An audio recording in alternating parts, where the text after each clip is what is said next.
The committee will come to order. We welcome our USTR, Jameson Greer here today for the annual hearing on the President's trade agenda. Members and the public have questions and concerns about recent tariff actions, and that's okay. We should think about tariff impacts and ask questions. Thoughtful and respectful debate on these issues is good and is why we call hearings like this one with the U.S. Trade Representative. And again, welcome. We need to think strategically about tariff policy, including how to minimize unnecessary costs on American families.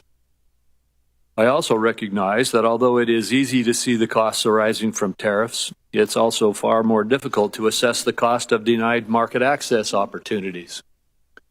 Tariffs can advance American interests in market access. In the first Trump administration, we saw tariffs used to stop France from imposing discriminatory digital service taxes. Tariffs also forced China to discuss the systemic challenges between our two nations. Frankly, every enforcement action, whether it's a WTO dispute, a Section 301 investigation, or a preference program review, ultimately relies on the threat of tariffs to secure objectives. Accordingly, it's important to contextualize the tariffs in the design of the larger policy. The real headline then becomes the fundamental shift in trade policy since President Trump's inauguration, where the United States now actually plans to do trade again. My colleagues and I in Congress want to pursue a real trade policy. That was put on hold during the Biden years. We now have a president who will partner with us in that effort, and together we will enforce our rights, we will negotiate again, and we will expand opportunities for Americans. This administration is not deliberating endlessly over whether trade can be a force for good, like the past administration, which refused to even engage in bipartisan or bilateral market access trade negotiations. Trade today is the centerpiece of our international economic engagement, and we have plenty of substantive trade ideas to discuss. Businesses want certainty from good policies that will continue so that they can invest confidently in prospects that create jobs and wealth. That is one of the primary reasons that I'm working hard to make the Trump tax cuts permanent, to provide businesses with the certainty they need to make long-term investments to drive growth and increase prosperity across all segments of the economy. Contrast this kind of certainty and forward thinking on trade with that of the last 4 years, where the only certainty was that you were going to lose ground because your government fundamentally rejected free markets, free enterprise, and free trade. The last administration turned to industrial policy because it was certain that the free market failed in delivering what government planners believed was necessary for climate and social agendas. Indeed, China's central planners saw their own strategic thinking in the Inflation Reduction Act's approach of bestowing massive subsidies to stimulate investments that the market would not. We can restore faith in free markets by making it easier than ever to do business in America. The President's executive order last week to assist major investors to navigate our regulatory system efficiently is a good start. We plan to do more. The Biden administration provided us with only the certainty that in the face of a foreign government's discriminatory policies like digital service taxes, data localization, or other non-tariff barriers, it would not stand up for its citizens because it believed that the so-called right to regulate trumped the principle of free enterprise. Respectfully, democratic governments do not have rights. They exist to secure rights for their citizens. One immediately welcome change under the Trump administration appeared last week in the USTR's National Trade Estimate. Last year, the Biden administration deliberately cut from the estimate a number of discriminatory measures imposed on America by foreign governments because it sided with those governments over our citizens. This year's estimate is exhaustive because the administration carefully identified all of the ways that Americans lose out in the global marketplace. Finally, the validity of free trade will be seen again. The last administration did not pursue market access in its negotiations. Instead, it demanded governments to undertake a number of social and environmental commitments, even ones Congress did not approve of domestically. Not surprisingly, our partners did not put their trust in such negotiations.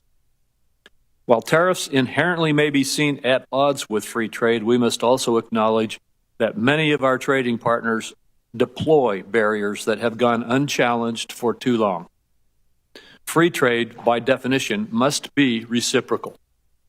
We do not have it if others can impose barriers on us unchallenged. Our failure to enforce our rights over the last 4 years lost a lot of ground for us. This cannot continue because what I am certain about is that American goods and services are innovative, high quality, and globally competitive. Senior administration officials say that a number of countries are coming to the table to engage with the USTR. We look forward to hearing about this engagement and the steps toward better opportunities for Americans. With that, I turn to Senator Wyden for his remarks. Thank you very much, Mr. Chairman. Mr. Chairman and colleagues, today's hearing on the President's trade agenda begins with American retirement funds, investors, and our economy in purgatory thanks to Donald Trump's plan to hike tariffs to levels not seen since before the invention of the automobile. Prices are continuing to increase. Markets for made in the USA products are slamming shut around the world. The U.S. economy has gone from the envy of the world to a laughingstock in less time than it took to finish March Madness. Through it all, Donald Trump and his advisors have yet to provide an understandable explanation.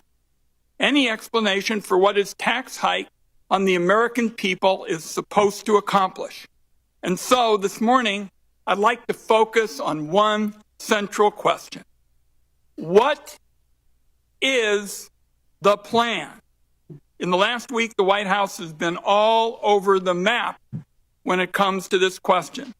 There is no clear message of how the tariffs were determined, what they're supposed to accomplish, how long they'll be in place, whether they're a negotiating tool or a move to try and cut the United States off from global trade and usher in a new era of 1870s-style protectionism.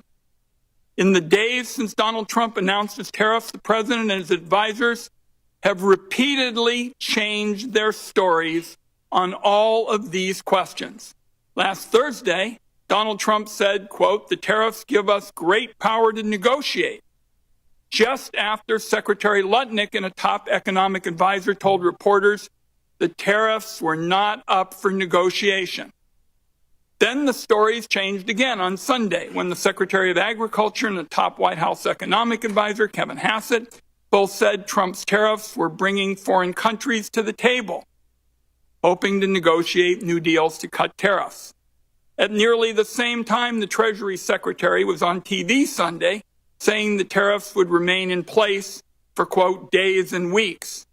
Asked if the tariffs were up for negotiation, the Commerce Secretary said Sunday, "The tariffs are coming." He announced it, and he wasn't kidding. The tariffs are coming. And yesterday in the Oval Office, Donald Trump said there can be permanent tariffs and there can also be negotiations. So again, this morning, what we want to know is what is the plan? The stock market is up a bit this morning on yet another round of rumors that Donald Trump might not go through with his full barrage of tariffs. Yet this weekend, Donald Trump retweeted a post on Truth Social arguing that Trump is crashing our economy and markets on purpose as a strategy to lower interest rates. Is it possible that's the plan? Tank the economy so wealthy people can borrow money more cheaply?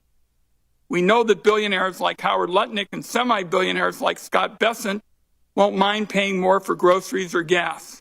It's a drop in the bucket for them. But for families, higher costs are going to get hurt. Higher costs are going to hurt. The nonpartisan Yale Budget Lab predicts the tariffs will cost families $3,800 in the first year alone. In Mr. Greer's confirmation hearing, he argued that economic security leads to strong national security. Our country is getting the opposite with these pointless tariffs. Destroying the foundations of our economy is not only disastrous for workers and families, it makes our people less safe. So you look at Stellantis, the auto company, laying off 900 workers in response to the tariffs. I talked to Pacific Northwest fruit growers who are being told no more American exports, and I hear from small businesses in Oregon that they'll have to pay more for the materials they use to make their products. And I worry that Americans will soon be poorer and face greater threats to our national security thanks to these Trump policies. Is that the plan? Colleagues, I'm going to close with this. The Trump aimless, chaotic tariff spree has proven beyond a doubt that Congress has given far too much of our constitutional power over international trade to the executive branch. It is time to take that power back. On a bipartisan vote, 51 senators sent that signal last week by stepping in and passing legislation to lift Trump's reckless tariffs on Canada. Well, now Donald Trump has slapped tariffs on about 180 countries, and this is a big unforced error that requires a big response. So let me close with this announcement. Today, I am proposing a new bipartisan privileged resolution to end the latest crop of global tariffs that are clobbering American families and small businesses. Members on both sides of the aisle ought to know that this is a call to action, and Congress must step in to rein this president on trade. Thank you, Mr. Chairman. Thank you, Senator Wyden. And Ambassador Greer, you may now make your statement. Thank you. Chairman Crapo, Ranking Member Wyden, and members of the committee, I appreciate you taking the time today for this hearing. Last Wednesday, President Trump declared a national emergency in response to the large and persistent trade deficit that has built up in recent years. This deficit is driven in part by non-reciprocal tariffs, trading barriers, and other economic policies pursued by our foreign trading partners. The situation is urgent. President Trump imposed tariffs to address this emergency, and these measures are aimed squarely at achieving reciprocity and reducing our massive trade deficit to reshore production in the United States. This national emergency declaration and tariff action is the most significant change in U.S. trade policy since we allowed China to join the World Trade Organization. The American working class, in particular, has suffered concentrated losses from the so-called China shock and other adverse effects of past trade policy and the conditions that give rise to this massive trade deficit.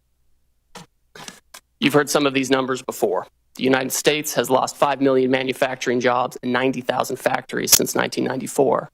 President Biden left with a $1.2 trillion trade deficit in goods, the largest of any country in the history of the world.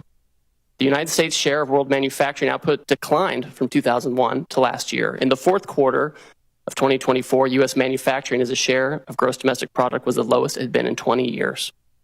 During COVID, we were unable to procure semiconductors to build our cars, or materials for pharmaceuticals and personal protective equipment. During World War II, we built nearly 9,000 ships. Last year, the United States built only 3 ocean-going vessels. Our agricultural trade balance, which historically resulted in trade surpluses for our farmers, was in deficit the last 2 years of the Biden administration and likely will take some time to recover. These are all serious indicators of an economic and national security emergency, and we can't ignore it. One important driver of these negative trends has been unfair, unbalanced, and non-reciprocal trade. This includes the effect of higher tariffs imposed by other countries on the United States, the effect of non-tariff measures that promote other countries' exports and obstruct U.S. exports, and other foreign economic policies favoring overproduction and degrading America's manufacturing capacity. And the lack of reciprocity is an important driver of our global trade deficit and with particular countries. So it's common sense to focus on these indicators. For example, the European Union can sell us all the shellfish they want, but the EU bans shellfish from 48 states. The result is a trade deficit in shellfish with the EU. We only charge a 2.5% tariff on ethanol, but Brazil charges us an 18% tariff. The result? We have a large trade deficit in ethanol with Brazil. Our average tariff on agricultural goods is 5%, but India's average tariff is 39%. You understand the trend here. Our trade deficit, driven by these non-reciprocal conditions, is a manifestation of the loss of the nation's ability to make, to grow, to build. And the president recognizes the urgency of the moment. On the first day of his second term, President Trump issued a comprehensive memorandum setting out his trade policy directive. And over the past 10 weeks, he has executed on nearly all of these priorities. He has tightened tariffs on steel and aluminum. He's imposed new measures on auto and auto parts not made in the United States. And on April 2nd, the president declared the national emergency that we've discussed. And so the president has imposed a reciprocal tariff along with a global baseline tariff to achieve reciprocity with other countries and to drive the dangerous deficit down. And the president's strategy is already bearing fruit. Over the past few weeks, a planned layoff for an auto production shift in Tennessee has been suspended. Another automaker is hiring additional employees and expanding overtime to increase auto production in Indiana. Companies have announced $4 trillion in new investment in the United States. Nearly 50 countries have approached me personally to discuss the president's new policy and explore how to achieve reciprocity, and they've spoken with many members of the administration. Several of these countries, such as Argentina, Vietnam, India, and Israel, have suggested that they will reduce their tariffs and non-tariff barriers in line with the president's policy, and these obviously are welcome moves. Our large and persistent trade deficit has been over 30 years in the making, and it will not be resolved overnight, but all of this is in the right direction, particularly as we start to negotiate with these countries. We must move away from an economy that's based solely on government spending and the financial sector, and we must become an economy based on producing real goods and services that provide jobs for working class and middle class Americans in their communities. This adjustment may be challenging at times, and in a moment of drastic overdue change, I'm confident, I'm certain that the American people can rise to the challenges they've done before. I appreciate this committee's interest in President Trump's trade agenda. I'm glad we're talking about this. That's created debate. And we may not agree on everything, but I know that you want to do what's best for America. So does the president, and so do I, and we'll collaborate together on this. Thank you again for your time, and I look forward to our conversation. Thank you, Ambassador. Yesterday, Secretary Bessent stated that you and he both will lead trade negotiations with Japan. I am very pleased that President Trump has decided to press for market access in this case. I hope we'll see more negotiations that press for zero-to-zero barriers, but could you explain a little bit what is the scope of these negotiations? Certainly. Thank you, Chairman. So as you know, yesterday the President directed Secretary Bessent and myself to interact with the Japanese. We've already been having several conversations with them over past weeks. So this is not a new development, but we are taking it to a new level. Obviously, we want to have more market access in Japan. For us, we feel like we could have more and better agricultural market access. There are also structural impediments to some of our industrial goods in terms of standards and regulations and that kind of thing. I also think that there are things we can do with our trading partners, things that aren't always purely in the trade sector with respect to economic security, whether it's export controls alignment or investment screening alignment or energy, making sure that our partners are tied up with us with respect to liquefied natural gas and other resources, as opposed to being dependent on other countries that may not be as friendly. And so I think all of these factors will go into these discussions with Japan in the coming weeks. Well, thank you. And as you indicated in your testimony, you've been approached, the administration or you have been approached by about 50 other countries already. I assume that the objective in these approaches, and I assume that there will be discussions and negotiations with them, but first, could you verify that? Is the objective here to engage in market access negotiations with these countries? Chairman, as these countries approach us, the idea is that we've had years and years of non-reciprocal access, and it's contributed to these trade deficits.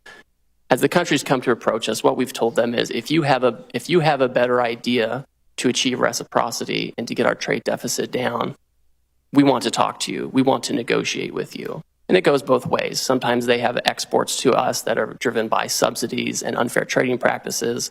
And then obviously they have non-reciprocal treatment on their end where they block our exports, sometimes through prohibitive tariffs, quotas that are not administered in the appropriate way, or other unfair trading practices. So these are the kinds of things that should be targeted. And I don't want to prejudge the negotiations, but if they're able to provide an alternative plan that can further these objectives, I think we're open to that. Well, thank you. The America First Trade Policy Memorandum rightly tasked the USTR to review China's compliance with the Phase 1 agreement. Under the agreement, China is obligated to purchase more U.S. goods and change basic practices and laws, the so-called structural commitments. The prior administration refused to discuss whether China complied with its structural commitments. And by the way, these were commitments made in response to tariffs in President Trump's first presidency, correct? That's right. What is your analysis of China's compliance with the structural commitments that it made in Phase 1 so far? Our assessment, Chairman, is that in the initial stages of implementing the agreement, China made significant movement to make these structural changes, whether it was with respect to agricultural rules, financial services, or IP. We found during the Biden administration there was little enforcement and little communication, and that the Chinese did not comply with this agreement in large part. I've had a call with my counterpart. I've communicated to him our feeling on this, that they have not complied with the agreement.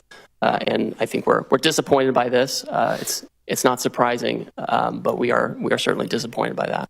And now you're engaged to, again, see if we can get compliance. We will see, right? The Chinese obviously have agency in this. It's not just a matter of U.S. policy. We, of course, welcome and we hope that foreign countries will change their practices to make sure that they're fair. And we look forward to continuing to monitor that situation. Thank you. The administration has announced it's negotiating an agreement also with India, and it appears already to be yielding results, such as India dropping its digital services tax. Although India has high tariffs, its non-tariff barriers are just as significant, if not more so. Will you try to include commitments on matters such as intellectual property, technical barriers to trade, and science-based agricultural rules to take on those barriers? Yes, and I have a standing call with my Indian counterpart to address these very issues. All right, thank you. Senator Wyden. Thank you. Thank you very much, Mr. Chairman. I saw at page 4 of your testimony, Mr. Greer, you said the president's strategy is already bearing fruit. Well, I can tell you for a lot of Oregonians who have 401ks that are being drained out, that's pretty rotten stuff. And you ought to realize how serious this is for the country. Now, everybody in the administration practically has a different story about the Trump tax hike. So I'm interested in knowing what the story is today. Will higher tariffs go into effect tomorrow as announced? Senator, yes, they're scheduled to go into effect. We are having negotiations with all kinds of countries at this time. The president's fixed in his purpose. The nature of the emergency that I discussed earlier is not something we can wait on anymore. So we will have the president's plan go into effect, and we're coupling that with immediate negotiations with our partners as they seek to. So it's not a question of something being scheduled. You're committing this morning that they're going to go into effect. This is what the president has said, Senator. For how many countries? I understand it's over 50. That are negotiating with Yes. us. We have about 50 that have come to speak with us, and I'm constantly talking to my counterparts. I have staff right now at USTR meeting with others, and we will have the tariffs in place. And if the other countries can come to an agreement on reciprocal trade, then that's something that the president can consider. I don't want to prejudge the negotiations or the president's decision, but that's what we're doing. Now, you've said you've been negotiating deals. Foreign countries have already retaliated against our farmers and ranchers and small businesses. How can you commit that negotiations are not just going to stop bleeding, but are actually going to open up markets that the Trump tariffs have closed off? So, Senator, we've already had many countries, many of our markets, explain that they are not going to retaliate against the United States. And in fact, Vietnam, for example, they've lowered their tariffs already on cherries. They've lowered them on almonds and apples, things that I know are important to the Pacific Northwest. And this is exactly the right direction that we want to go in. I look forward to hearing from you what other kind of market access you want as we enter into these negotiations. What's the status of China? As you know, that's a big market for us in the Pacific Northwest. What's the status of discussions there? I don't see much progress. What I see is it looks like it's going to escalate and escalate some more and hurt our consumers and our small businesses in our part of the world. Well, Senator, unfortunately, China for many years seems to be choosing its own path on market access. Again, they have agency in this. They elected to announce retaliation. Other countries did not. Other countries signaled that they'd like to find a path forward on reciprocity. China has not said that. and we will see where that goes. I think we need to work with our closest friends to make sure that we have trading arrangements that work. And if the Chinese are open, we'll see what. But they haven't signaled that at all. So I don't think that's in the very near term with China. I just am concerned that there's no strategy at all. I'm committed. We understand in the Pacific Northwest what the stakes are. To have a smart, tough strategy. I don't see any strategy at all, and you really haven't said much about what the strategy is this morning. Senator, I appreciate your concern. I want to keep having a conversation with you about this, but I see a distinct difference between those countries who have come to us and they said, we understand your issues, we understand the deficit, we understand your desire for reciprocity, and we want to work with you on this. And the Chinese approach, which has been, we're going to retaliate. We're trying to remedy a situation. We're trying to remedy a situation that's persisted for many years, and it would be wonderful if the Chinese agreed with that and wanted to persist in, work with us on that. But that's not where they are. And the president has recognized this, and he wants to focus on other partners. Let's talk before my time is up about services. The United States is a services powerhouse, from travel and technology to finance and media. Our services industry account for nearly 80% of the U.S. GDP and 8 out of 10 American jobs. Other countries are responding to Trump's global tariffs by retaliating against American services. Can you explain how your tariff actions aren't putting our services exports at risk like so much of your trade policy? Senator and Chairman Crapo mentioned this. We had India already pull down a digital advertising tax that affected some of our most competitive tech companies. We're already in conversations with other countries that if they want to have reciprocal trade with us, that's something that we need to consider as well. And we expect them not to discriminate against our services companies. We have some of the most competitive in the world. I agree with you. And to me, that's part of this calculation. I wrapped up with the services question because it seems to me it's classic Donald Trump. Really good at talking about problems, even saying that there is some reason to go forward, identifying a problem, but pretty damn bad at fixing them. And there's going to be a whole lot of collateral damage in the process if you all continue with these trade policies in services and in other areas. Thank you, Mr. Chairman. Thank you, Senator Cornyn. Ambassador Greer, thank you for being here today. I know there's been a lot of discussion about tariffs, but would you just briefly discuss non-tariff barriers to trade? In other words, the barriers that countries put up to deny market access from U.S. exports into those countries that aren't tariffs per se. Yes, thank you, Senator. I have here in my hand a book that's become very popular in recent days. This is the National Trade Estimate on Foreign Trade Barriers. And the Office of the United States Trade Representative puts this together with input from civil society, unions, industry, business, small business. And this is 400 pages of all the non-tariff barriers that you're talking about. Just a few examples. India, huge trading partner, they restrict imports of ethanol for fuel use by using restrictive import licenses. These are the types of border measures that don't sound very sexy to talk about, and they don't make for a great soundbite, but these are the things that actually block our exports, where they have licensing regimes or they have fake science that they use to block our imports.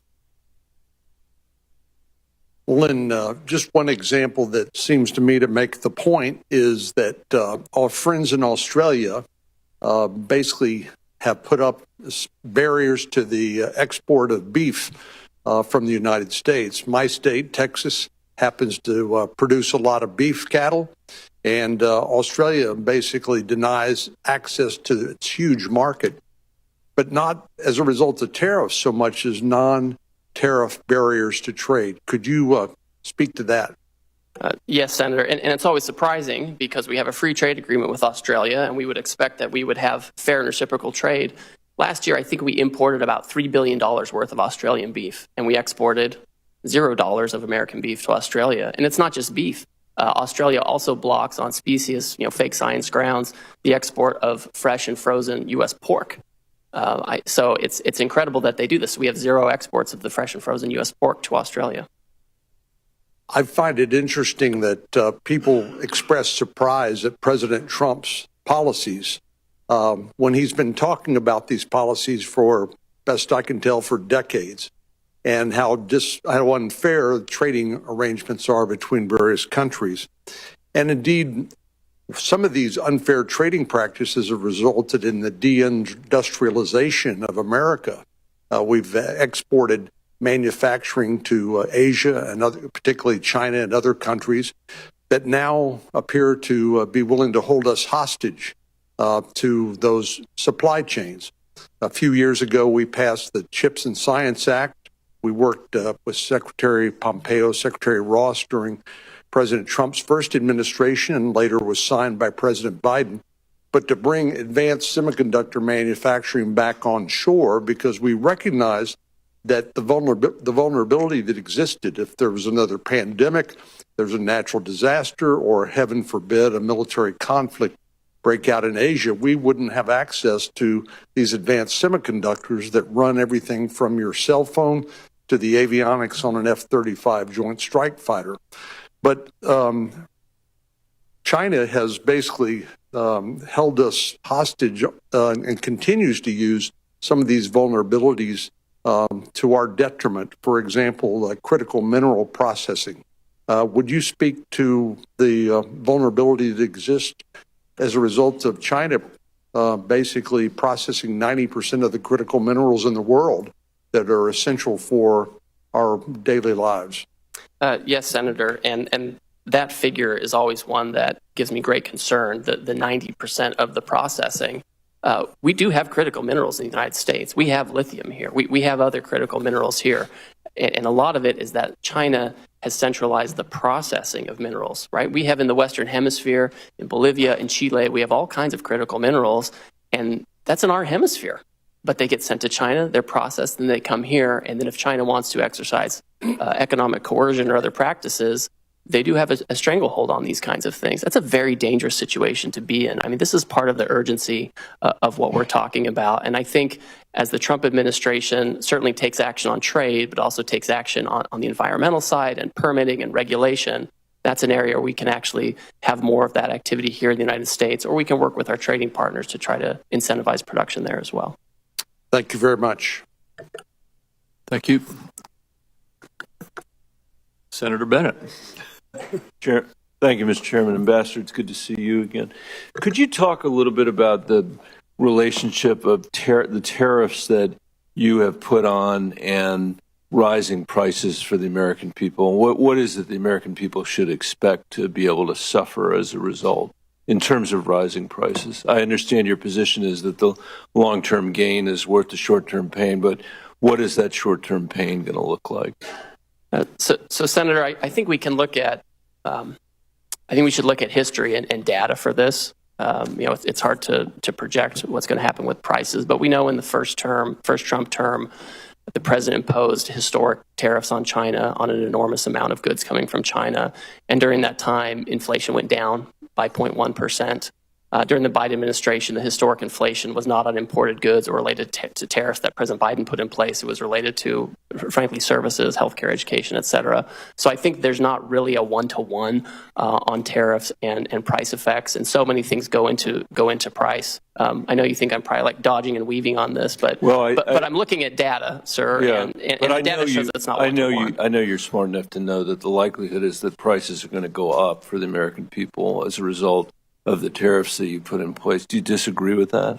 Oh, I mean, when you say that the American, in your testimony, that you expect the American people will bear the burden, or that, and I'm sure they will bear any burden on some level. But what do you think that burden is actually going to look like? Well, I think the challenges, frankly, are going to be more for companies that are largely dependent on imports from China and Asia, where they have to adjust their supply chains in a quick set of time. Yeah. And the way the tariffs get allocated between the foreign producer and the importer, that's where the majority of and we have a bunch of those companies in Colorado, and I know that Osprey Packs, for example, they probably don't want me to mention them, but I will. And in Southwest Colorado would be a very good example of that. I mean, they are very dependent on the supply chain from Vietnam, and they probably are really worried today about what's going to happen, which a lot of people are. I mean, I think one of the things about the situation we find ourselves in is is the degree to which we've now created huge uncertainty in our economy, and I'm worried that that is going to result in a lack of investment, capital investment. You mentioned some new investments that have been made in our economy, but I think that anybody who knows anything about the economy knows that uncertainty results in people freezing up, a paralysis, a lack of investment, which is going to make it hard for our economy and may actually provoke a recession. Could you comment on your concerns about that and how you're thinking about that? And I have one more question before I'm out of time.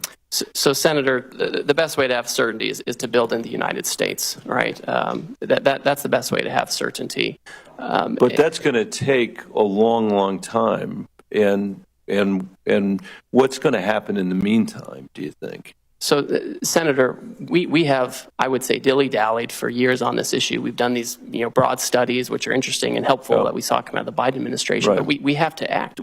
I can't sit for 3 years and try to find something. I hear you. I hear you say that. But you could have made a different choice, which was to strategically target a geography, to strategically target Beijing, strategically target certain industries where, all industries in America weren't affected at the same time.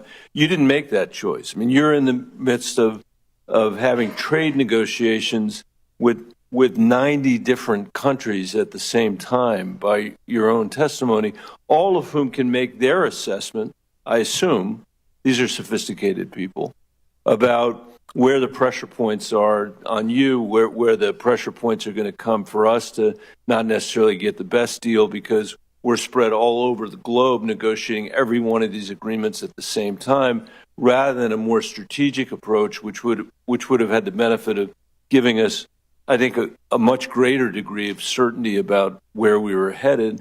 Obviously, you made a different choice, and I'm just curious about how you think about your responsibility. How you think about that. So I would note, and I think it's thoughtful to think about things in this way. If you look at the results of the reciprocal tariff, the Western Hemisphere generally is at the lowest tariff rate. If you look at where we have our largest problems with non-reciprocity and deficit countries, it's mostly in Asia. And so you do actually see pretty strategic outcome with respect to promoting production in the Western Hemisphere as opposed to where we have all this overproduction in Asia that's given rise to our current problems on trade. I would just say in closing, Mr. Chairman, that's true. What the ambassador said is true, but it still doesn't. I still cannot fathom why we are treating Canada and Mexico, our largest trading partners, basically the same way we're treating Beijing. It doesn't make any sense to me. It makes no sense that we would do it all at the same time like that. And we're going to have to stay on it, which is why some of us have introduced legislation to make sure that Congress begins to take its appropriate role again in making these very important trade decisions. Thank you for your testimony. Thank you, Senator Lankford. Mr. Chairman, thank you. Thank you for the work that you're doing. You've got a lot on your plate, and appreciate the focus right now on this.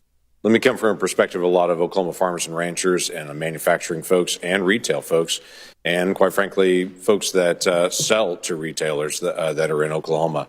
They've got several questions that they've actually sent to me pretty quickly, so I want to be able to bounce a few of those. The goal of this is to do more trade internationally, that the United States would be able to manufacture here or produce here and sell more internationally, and that we would have that opportunity to have increased market access. Is that correct?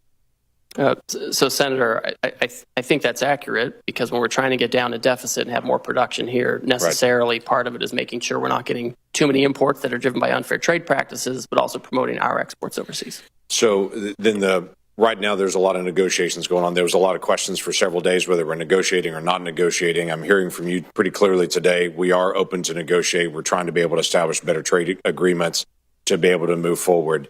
Do you have any timeline on certain countries or places that you have set internally to say we hope to have negotiations complete by this point? Obviously, negotiations can extend as long as they have to, but is there a timeline you're dealing with? So the president has indicated that he's willing to negotiate. with parties that want to pursue reciprocal trade with the United States. We don't have any particular timeline set on that because, as you pointed out, Senator, the outcome is more important than setting something artificially for us. What I can say is I'm moving as quickly as possible, and a lot of these countries are moving very quickly, and we're working on the weekends, we're working at night as folks want to engage on this. Now, I will say, I know you want to ask something. The trade deficit has been decades in the making, and it's not going to be solved overnight. Right. Yeah. Everyone understands that well, and everyone that I talk to is grateful that we're actually attacking the trade deficit issue and try to be able to bring down barriers to trade.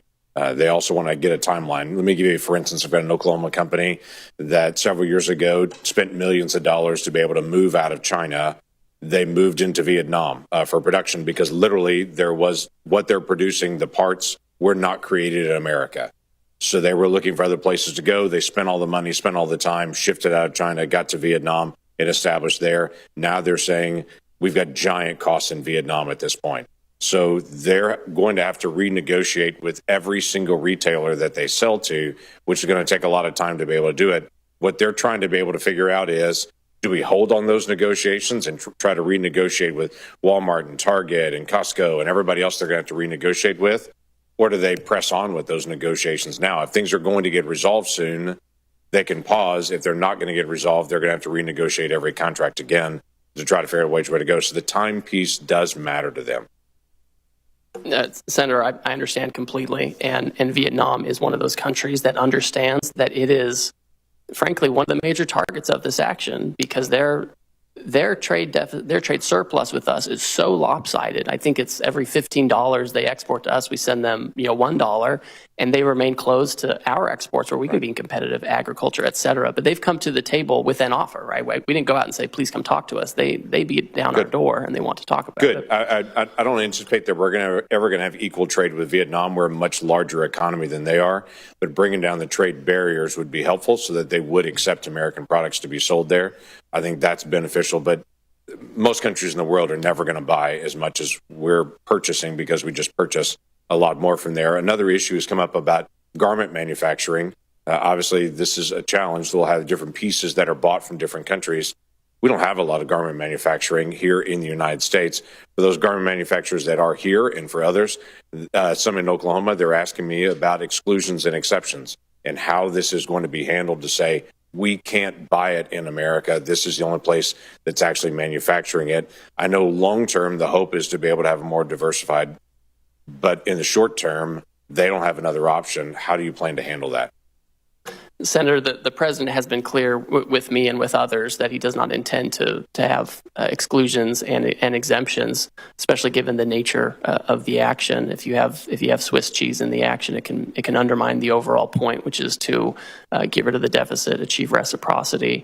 To my point earlier to Mr. Bennett, the Western Hemisphere countries have a much lower tariff than many of the Asian countries, and I've heard from textile manufacturers for many years that they would love to have a situation where Western Hemisphere textile and garment manufacturing is more competitive, and maybe we're setting up the conditions for that. So in the short term, there's no exemptions that are coming on it. So for companies that are currently buying from Asia at this point, whether it be for textiles, whatever it may be, the goal is to be able to push them out of Asia into the Western Hemisphere, or where do they need to go at this point? Well, the president has been clear again that he's not doing exemptions or exceptions in the near term. My own sense is, given the tariff differentials between Asia and Western Hemisphere, I think people can start making decisions based on that. Senator Whitehouse. Thanks, Ambassador Greer, for being here. Just to sort of frame our conversation, tell me what a negative externality is. This is something you and I like to talk about.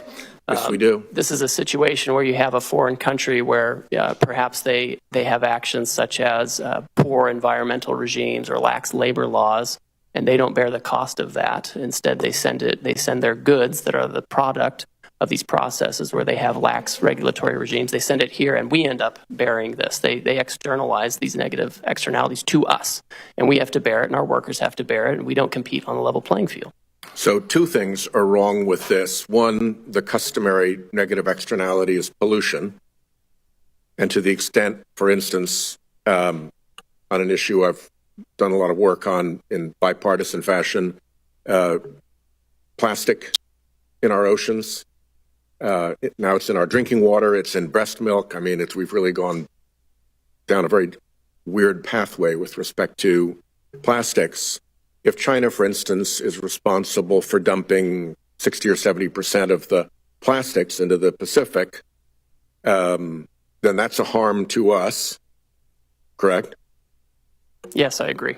Because it's a commons, the ocean, and we suffer from that. And then if the Chinese company is exporting their goods to the U.S., and that Chinese company has a lower cost for its product because it doesn't have proper pollution control with respect to plastic, and the U.S. company does, then that's an unfair trade imbalance, correct? Yes, I agree with that. So two things are wrong when we get into the situation of foreign countries allowing pollution that our companies pay to prevent. That's right. And that's an appropriate place for tariffs to be deployed to offset that trade imbalance and help protect the commons from this particular tragedy, correct? I think trade action can be appropriate, and when the president announced his reciprocal tariff regime last Wednesday, he specifically referred to pollution by other countries in his speech. You may not have listened to it, but you may want to go back and listen to that part, because that's very true, and I agree with you. Well, it might be the only place in which the administration shows the slightest interest in pollution, so good for that. The issue of plastics is, I think, a pretty significant one. Again, there's been a lot of bipartisan interest.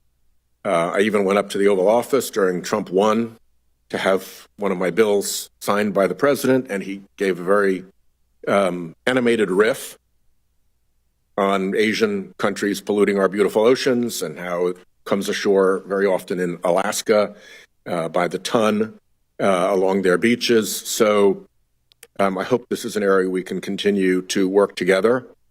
And in particular, I hope that you'll sit down with me and Senator Cassidy on legislation that we are working on. Will you give us that meeting? Senator, I'll take any meeting with you that you would like to talk about this issue. And I'd like to also let you... We'll sit down with Senator Cassidy's team and have a conversation there. The other thing I wanted to flag for you is that you pretty well successfully deflected all of Senator Bennett's questions about what the immediate impact looks like in the short-term pain for the long-term gain. I just want to flag for you one issue that is very important to me. Rhode Island is a small business state, right? We don't have a whole lot of big mega corporations there who can balance things and move things around. Canada is our largest trading partner. We have companies who fill an important niche in the global supply chain, and particularly in American companies' supply chains, because they get something from Canada, or let's say China, could be, but Canada's our major trading partner, and they process that thing, and then they put it into the supply chain for the larger corporate entities. That's their business. That's all they've got. So if we're not looking out for these small businesses that are actually going to have to lock their doors and close the shutters and fire their employees and go out of business, I think you've missed a huge hole in the problem that these tariffs have created. If all you're listening to is the big mega corporations who can move things around the world and have the resources to dodge these effects, you're not getting the straight story. I think in every one of our states, there are going to be small businesses that occupy a niche in which trade is an important factor and that are going to go bust because of these tariffs. And I urge you to look out for those businesses because I don't think they're getting their voices heard at all.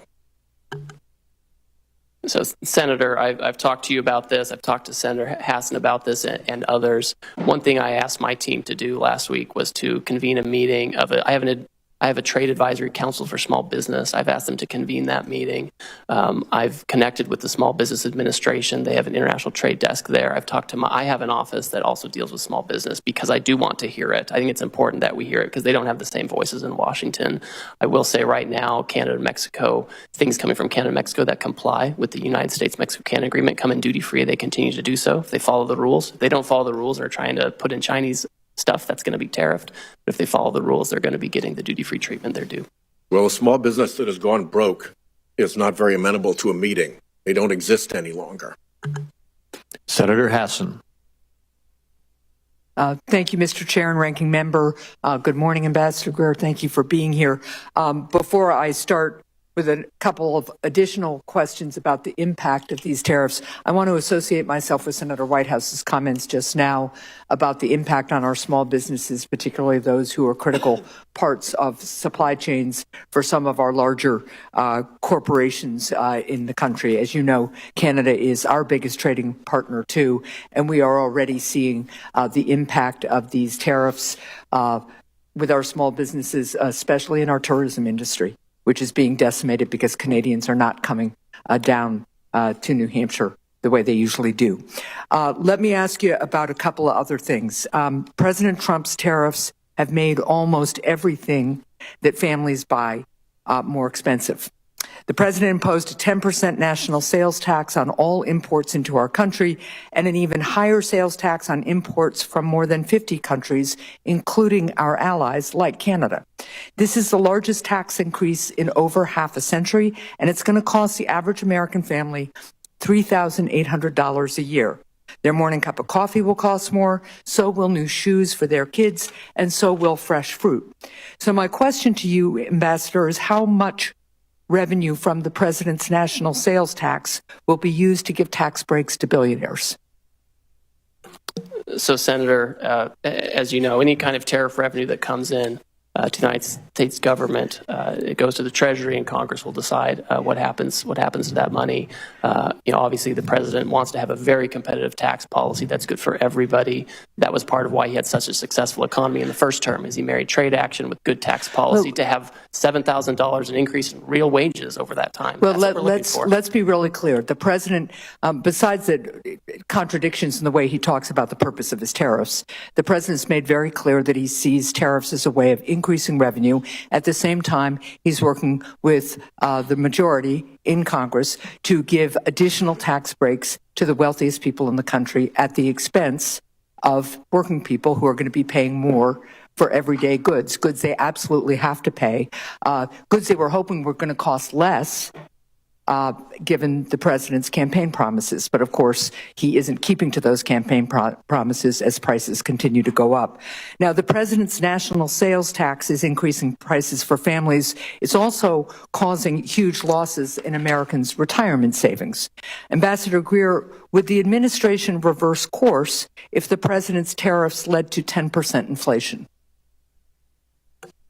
Senator, the president is fixed in his purpose. This trade deficit and the offshoring and loss of manufacturing jobs is something that's persisted for too long, and it's dangerous. I understand your justification for the policy, even though there are some very contradictory justifications coming out of the administration.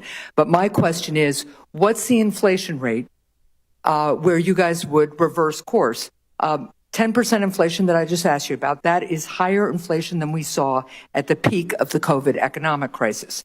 But you aren't going to say here today that you would reverse course even if you created inflation as high as we had at the peak of the COVID economic crisis. I think the most serious inflation we saw was during the Biden administration. When we did tariffs in the first term, inflation went down. I just don't. It's not going to be a one-to-one. Inflation about how much money you're putting into the supply. Well, let's just be really clear that the Trump administration is here today to say that even if inflation hits Americans' pocketbooks at 10% because of these tariffs, then the Trump administration is still going to go charging ahead. So, Ambassador, would the administration reverse course if the president's tariffs caused a 50% stock market crash, which would hurt Americans' retirement savings even more than they've been hurt in the last 10 days or so? Senator, the fundamentals of the economy are so strong. We had 228,000 jobs last month. We have 9,000 additional manufacturing jobs from So from the again, month before. your answer is even if the stock market crashes 50%, which is how much the stock market crashed in the Great Recession, you're not going to say here today that you would reverse course even if you crash the stock market and harm retirement savings as drastically as happened during the Great Recession in 2007. Senator, your hypotheticals are not consistent with the history we have seen with the use of tariffs. My hypotheticals are based on the fact that a lot of Americans are looking at their 401ks today and wondering how much of a lifestyle change they are going to have, or whether they're going to be able to retire when they plan to, because of the recklessness and haphazard nature of the Trump administration's imposition of tariffs. Nothing was thought out about this. This has been a haphazard, incompetent effort, and it's showing. Thank you, Mr. Chair. Thank you. Senator Cassidy. Hi, Mr. Greer. Thank you for being here. When I speak to my rice people and my shrimp people back home, they say that the tariff barriers and the subsidies by other countries for those products are so much that it is putting some of our shrimpers and some of our rice people either out of business or in incredible financial binds. And so the fact that the president is attempting to address these as well as the non-tariff trade barriers is incredibly important. Let me first say that. But I'll also hear from my producers that the mean tariff being selected to apply to a country may not account that for rice, for example, the tariff is much higher for that particular product, and that it is not adequate to address that which is taking place. Any thoughts on that, and how can we have something more particular for products which are really over tariffed? Yes, thank you, and I appreciate that concern, and the tariff rate applied to many of these countries again was a countrywide rate. It wasn't product specific. My sense is if countries come to us and they expect to have some kind of a different plan, they will need to change these things, right? And they will have specific products, specific barriers that they would have to address. Right, or else, the president, again, he's fixed his purpose. He wants to see production back here. He wants to see our agriculture producers doing well. And these countries just have to have reciprocal trade with us. And that means taking care of the types of barriers and tariff rates you're talking about. So it sounds like you, one of the things I think they want to know is that since shrimp might be a relatively small part of trades with some of these countries, that the interests of, for example, shrimp will not be sacrificed in part of a greater whole.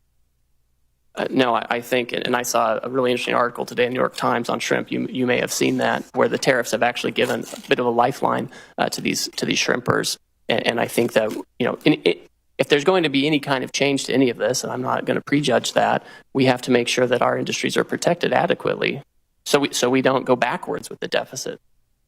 Let me ask, in the President's America First trading policy, there's several sections relating to free trade agreements and how they will be evaluated. Senator Bennett and I are working on an America's Act, which would be a hemispheric trade policy, which would have several purposes. One, to strengthen those ties. Secondly, to keep the Chinese from making the incursions that they are absolutely making throughout the hemisphere. Some are calling the Caribbean a Chinese lake. And so this would allow us to push back upon that. Can you share anything regarding the analyses of the free trade agreements we have within our hemisphere, and then specifically on countries like Argentina who would like an FTA with our country? Certainly. I would say that we are first and foremost focused on addressing this emergency and the reciprocal tariff action and implementing it appropriately. With respect to relations in the hemisphere, any kind of trade arrangements with these trading partners, I think, need to be coupled with strong rules about third countries. What I don't want is a situation where these countries are using, their export platforms to incorporate content and goods from, China or other Asian countries, where we have a real issue with our deficit and offshoring of manufacturing. I would expect any kind of changes to these arrangements to be accompanied by changes in rules of origin to ensure that the United States and U.S. workers are really benefiting from these agreements. So nothing from an FTA in general, but the specific of where it's being used to circumvent the intent of the FTA is the concern of the administration. Yes, that's certainly a huge concern. And again, the president wants to see factories back here. The most certain way to not have a tariff is to build your factory in the United States. If people want to use other countries and insist on that, then we want to make sure that they're not using that to arbitrage for higher tariff jurisdictions to use them as an unfair export platform. Let me ask you this. Louisiana has some of the largest ports in the nation by tonnage. And all the commodities going from the Midwest flow through my state going out to the world. Earlier, USTR proposed imposing like $1 million for every vessel built in China. And I'm told that if the Koreans have a fleet of 50 and 5 of the ships are built in China, then the $1 million would apply to all 50, not just to the ships that are built in China. Now, that would clearly impact a ship coming to the United States to offload, if you will, impact my ports and the ability of our goods throughout the nation to move through the Mississippi. Is USTR going to hang by that or considering modifying that? Can you kind of give us any idea about that? So to address the lack of shipbuilding in the United States, USTR's proposed actions are just those. They're proposed actions. They're a series of potential remedies that could be used to incentivize shipbuilding in the U.S. They're not all going to be implemented. They're not all going to be stacked. We've asked for a lot of input, and we've had hearing on that. We've collected comments. We've reviewed it. I've met personally with certain stakeholders during that time period, and I think the president will look very carefully to make sure that we have the right amount of time and the right incentives to create shipbuilding here without impacting our commodity exports. Okay, thank you. I yield. Senator Cortez Masto. Thank you, Mr. Chairman. Ambassador, as USTR's Chief of Staff in the first Trump administration, you oversaw the negotiation of the U.S.-Mexico-Canada agreement, the USMCA, and the renegotiation of the Korea-U.S. Free Trade Agreement, the KORUS. President Trump signed both of these agreements. He called the USMCA a colossal victory, and KORUS a historic milestone. And yet, with President Trump's new blanket tariffs, he is ripping up these agreements with our allies that we negotiated with. Why would any country want to do business with us, much less negotiate a trade deal, if we don't even honor our ongoing agreements? So, Senator, we are the consumer of last resort. These countries have to sell here. They have, many of them, especially in Asia, have built their entire economies around exporting to us. They're very dependent on it, and that's part of why we have this huge trade deficit. With USMCA, those parties continue to enjoy duty-free treatment for many of the products that continue to comply with the rules that were set out 5 years ago. There's a big concern, Senator, that we did not have adequate other protections to stop the flow, particularly of like autos into the United States. But there was a process for you to renegotiate that agreement this year. We talked about that in my office. Isn't that correct? That's correct. And it wasn't to do these blanket tariffs, correct? What we have to address is an emergency, Senator. That's true. And you should be honest. At least as you sit here, as you were in my office, be intellectually honest. Now, let me just ask this, because this is also true, and I so appreciate my Senator Langford asking this. Time matters. How long did it take to negotiate that agreement, the USMCA, that you were part of? We did it at breakneck speed. We did it in about 2 years. 2 years. And now you're telling us you have nearly 50 countries coming to you, approaching you to enter in a negotiation, and you think that you can do that overnight? India. Man, you're pretty superhuman here, if that's the case. So let's be realistic. That's all we're asking. Common sense and realism here, Ambassador, as you sit here before us. And let me talk about something else that is really important for my state, and I think this entire country, because this administration is forgetting that we have $1 billion economy when it comes to tourism into the United States. People know Las Vegas. My state is Nevada. We rely on tourism to our state, and now we're seeing an impact because of these tariffs, not just from Canada, but I am hearing from so many that are in the tourism and kind of leisure industry. We are seeing impacts because now this $1 billion industry of international tourism is having an impact on our economy. And this is a service industry.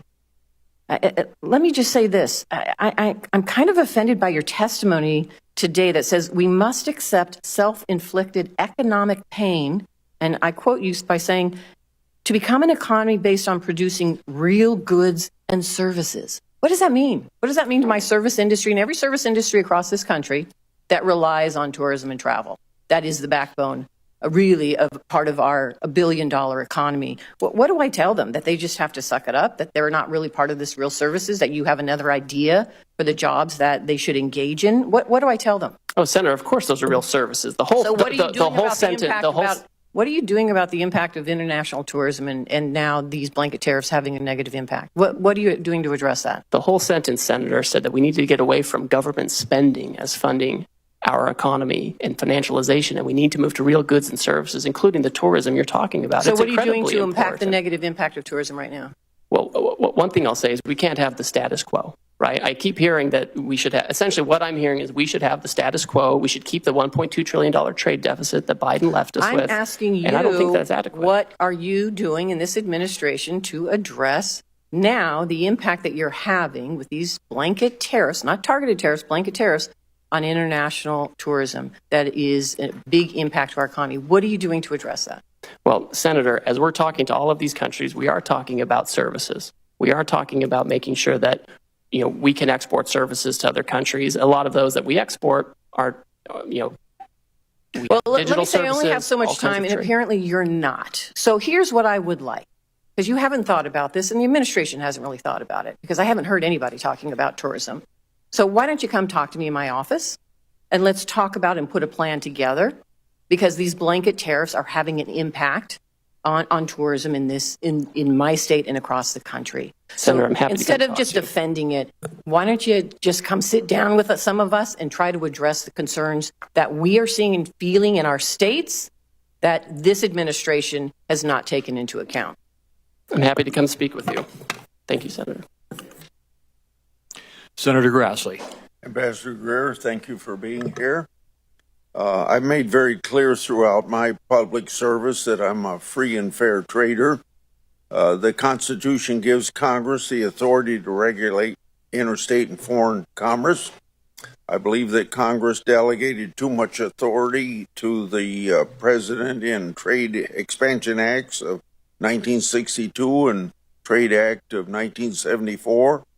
That said, I support President Trump's agenda to lower tariffs and non-tariff barriers other countries impose on American goods. I support President Trump's agenda to get a better deal from China and other countries for our farmers and manufacturers. In fact, even back in 2003, I sent a letter to the Chinese Minister of Commerce at that time pointing out China's failure to live up to its WTO obligations. And then I went further in 2018 when I was on Senator Daines' Codell. I told top Chinese leaders I made a mistake supporting China in the WTO. That's why during the first Trump administration, I was supportive of President's agenda to get fair trade with China. At the time, I raised alarm bells when tariffs are used.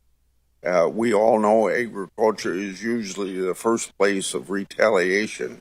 In response to Chinese retaliation to tariffs, the first Trump administration set up the Market Facilitation Program for farmers, which gave direct payments to farmers affected by the tariffs. This helped farmers weather the short-term impact of trade retaliation. But as you know, farmers still overwhelmingly want to get their money from the marketplace and not from a government check. So far in this administration, we've seen even more sweeping tariffs, with some countries already retaliating agriculture, including China. I have been very vocal in my wait-and-see approach to these tariffs because I believe President Trump and you, Mr. Ambassador, are using them to get fair trade for Americans with many countries. If that's not the case, level with me. So to help farmers in the meantime, instead of relying on payments from the government, I'm going to give a suggestion that you don't have much to do with, but the administration could move very quickly to increase RVOs on the renewable fuel standards so that farmers get more robust domestic markets for their crops. And one place to start would be where the Biden administration came up short with RVOs, only 3 1/10 billion over a 3-year period of time on biodiesel, to make that 5.3 as far as you can see into the future. And that would very dramatically increase soybean prices. So my question to you is, in the medium to the long term, do you plan to turn these tariffs into trade deals to reduce tariffs and non-tariff barriers? I support that. On the other hand, if the purpose is to stall on negotiations in order to keep tariffs high for the sole purpose of feeding the U.S. Treasury, I oppose that. So is this administration for trade reciprocity or for Treasury replenishment? Senator, thank you, and thank you for your years of service on the trade space, and you're one of the deans in this area. It's important to understand the sense of the emergency that we're facing and urgency with the need to reshore and do manufacturing here. It's incredibly important to the president. Yesterday, he stated very clearly that he is happy to engage in negotiations immediately with countries that believe that they can help us reduce our deficit and get rid of the non-tariff barriers and the tariffs that affect that. I think the answer, Senator, is it's going to be country by country. There are going to be some countries where they're not able to address their non-tariff barriers or their tariffs or the deficit fully, and there will be others who I think will be able to do that, and where the president will have the option of making a deal with them. So we're certainly seeking reciprocity. Now, if we have the tariff on a country, there's obviously going to be a revenue effect, but we need to reshore manufacturing. We need to get rid of our agricultural deficit, and we need to make sure that if countries are going to trade with us, it has to be on a reciprocal basis. Senator Cantwell. Thank you, Mr. Chairman. Ambassador Greer, good to see you. You and I have had many conversations about trade. I think my question this morning, though, starts with the consultation that Congress deserves on trade issues from the trade ambassador. And what did the Trump administration do to prepare us, to communicate with us, to tell us about findings as it relates to these emergency orders by the president? Thank you, Senator. As you know, I find consultation requirements very important, and not just as a requirement, just a matter of good practice. Our staff, the USTR staff, in the past 2 months that we've been in office, have had over 200 formal engagements with staff on the Hill, obviously here in the Senate, also in the House. The day of the reciprocal trade announcement, we had our staff also up here briefing your staff. And we also had the president issue very publicly his America First trade policy memorandum, which specifically said that he was going to look into the trade deficit and the possibilities of tariffs. So we've wreaked havoc on the economy by having one of the largest drops of the market. We have people's 401 in panic. We have retail organizations like the Retail Industry, National Retail Federation, American Apparel Industry, Outdoor Association, Consumer Technology, Computer Communications Industry, Main Street Alliance, Small Business Majority, all anxious, asking us to do something. And you're saying, well, some people have passed some notes to staff. What the requirement is, and this is where I believe the president has misconstructed and actually exploited this authority, is not communicated to us, nor these interest groups that are now panicked over the effect of tariffs. So I would say that the skill set of a USTR office or even a Treasury Secretary could have opened these conversations with these countries without the tariffs and saved a lot of people a lot of pain and anguish. I worry that this trust issue, because I have a different worldview, that we should be building alliances as a way to counter China, that the alliance building process now will become harder. And people are going to wonder, well, is the United States going to pull another fast one again and just wreak havoc, when in reality, countering China with a tech NATO or something like that is a more powerful tool? Do you have a comment about that? I do, and I think we do need to be thoughtful about this. I think what we can't do is wait. We have had many times in past decades when we have had real robust trade disputes with our partners. Japan in the 80s and early 90s over cars, semiconductors, and they ended reshoring a lot of those factories here. And it didn't make us less of a security partner to Japan. I think we can have these conversations like friends do. And that's what the president said yesterday. He said, listen, China's trying to retaliate. They're taking a different path. But for others who want to have meetings, I want to reclaim my time for a second because I only have 5 minutes and you have lots of time to answer lots of questions for members. But you can see all my colleagues, we are thoughtful people with specific issues about our constituencies. I just met with raspberry growers. They're concerned. They want to know if they're going to get some seat on a council so that they can have their issues heard. I'm for trade. I represent trade. I represent a trade economy. I represent the success of what innovation and trade gets you. But you're coming here this morning with this not only tanking of the market and 401s, now you're coming here telling me that tariff is the tool. And I'm telling you innovation is the tool. You're telling us in your testimony you want a tariff on semiconductors. I'm saying that the last administration and this organization here passed the Chips and Science Act so we could reshore semiconductors here in the United States. So you're not going to win the innovation economy by tariffing semiconductors and reshoring that. I don't know what you think. I'm not trying to get the semiconductor. I want to lead on next generation semiconductor manufacturing because I'm pretty sure I'm sitting next to the Intel ranking member here who's going to tell me if we don't lead on semiconductor manufacturing and semiconductor next generation technology, then we're not going to be leading in defense or in AI or in anything. So I want to innovate my way to that future, and I want to use the alliance power of different countries to force China and other people to follow us instead of this berating of the American consumer who has to pay the price for this policy. Senator, TSMC has announced a new announcement where they're going to have more investment here in the United States so they can make those things here and have that innovation. Thank you, the people who voted for the Chips and Science Act in the past administration. Thank you for that. We are going to lead on innovation despite this administration. Senator Warner. Well, Ambassador Greer, it's good to see you. And let me, first of all, completely agree with Senator Cantwell. I mean, I just don't get it. The fact on semiconductors, while you gave a small exemption, you didn't exempt GPUs, you didn't exempt lithography equipment, you put a huge hit on Taiwan,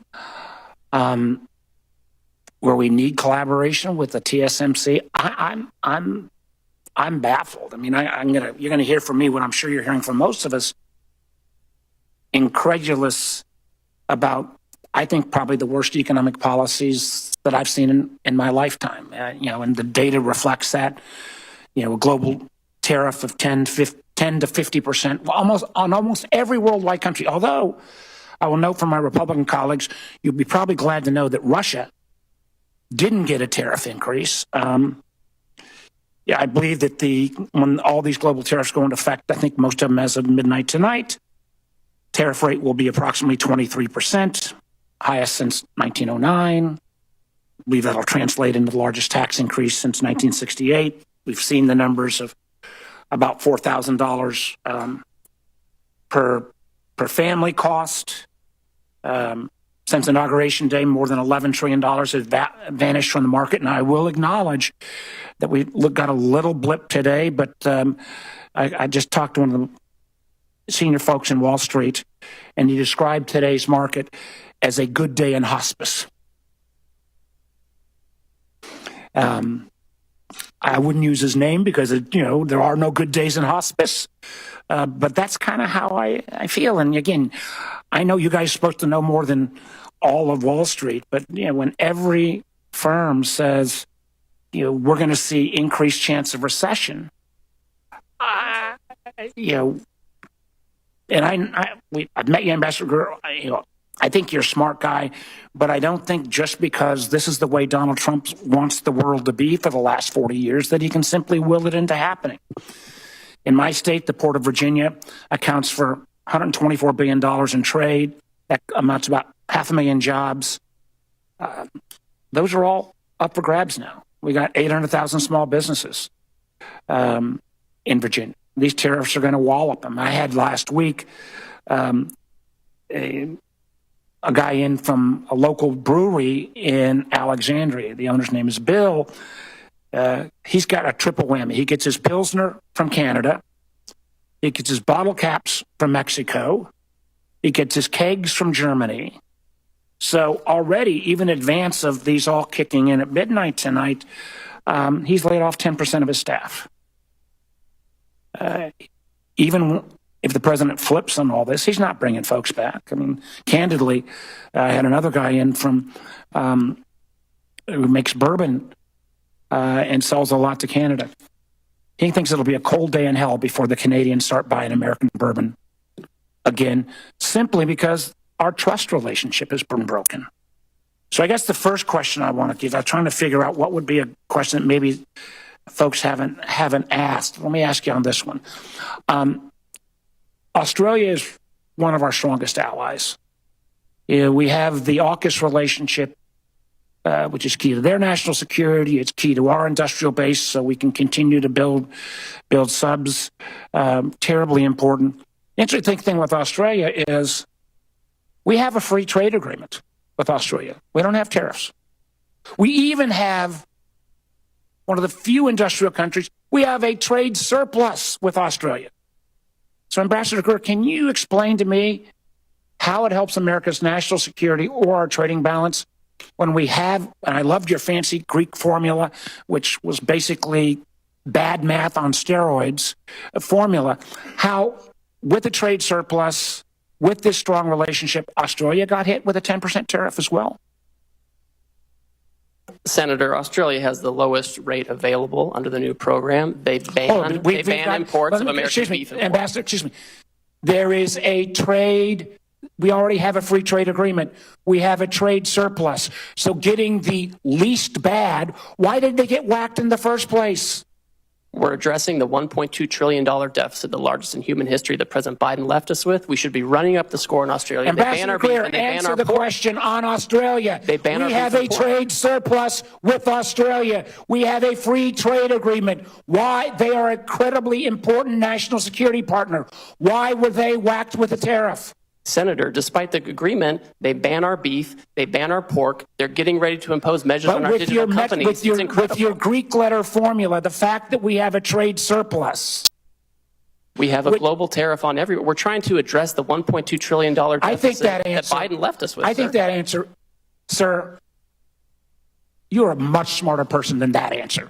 The idea that we are going to whack friend and foe alike, and particularly friends, with this level is both, I think, insulting the Australians, undermines our national security, and frankly makes us not a good partner going forward. The lack of trust from friends and allies based upon this ridiculous policy that goes into full effect at midnight tonight is extraordinary. I go back to what the market believers believe today is happening.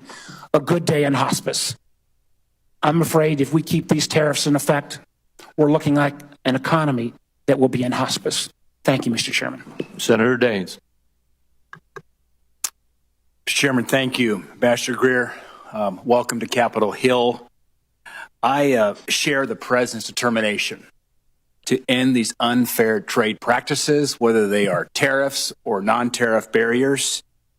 I hope we can avoid an all-out trade war. A trade war will mean higher prices for the American consumer, because I think we could do a little thought exercise at the moment. Who pays these high tariffs?